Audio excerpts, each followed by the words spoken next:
Hello' everyone, আজি মাছৰ সুন্দৰ ৰেচিপি এটা লৈ আহিছোঁ। মই বনাইছোঁ মচন্দৰীৰ লগত মাছ। আপোনালোকে মচন্দৰীৰ লগত মাছ খাই পাইছেনে?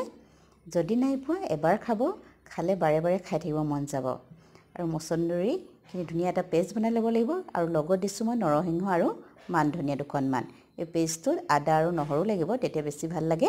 আৰু মাছকেইটা মই ৰঙচুৱাকৈ ফ্ৰাই কৰি লৈছোঁ। আৰু এই ৰৈ যোৱা তেলতে দিছোঁ মই পিঁয়াজ আৰু দুটা জলকীয়াটা দিলে ভাল লাগে আৰু অলপ জ্বলা জ্বলাকৈ। আৰু মই দিছোঁ আলু, আপোনালোকে আলু দিবও পাৰে নিদিবও পাৰে। আৰু দি দিছোঁ হালধি আৰু নিমখ। আলুখিনি ধুনীয়াকৈ কোমল হোৱাকৈ ভাজি ল'ম আৰু লগত দি দিছোঁ পেষ্টটো। এই পেষ্টটো কিন্তু কেঁচা গোন্ধ যোৱালৈকে অলপ ভাজিব লাগিব। তাৰপিছত দি দিছোঁ মই গৰম পানী। আৰু এটা ধুনীয়া উতল অহাৰ লগে লগে মই দি দিছোঁ মাছকেইটা অলপ উতলাব লাগিব। তাৰপিছত দি দিছোঁ মই নেমু ৰসটো কিন্তু দিবই লাগে দেই, তেতিয়াহে বেছি সোৱাদ লগা হয় জোলকণ, আৰু খাবলৈ খুব সোৱাদ হয়।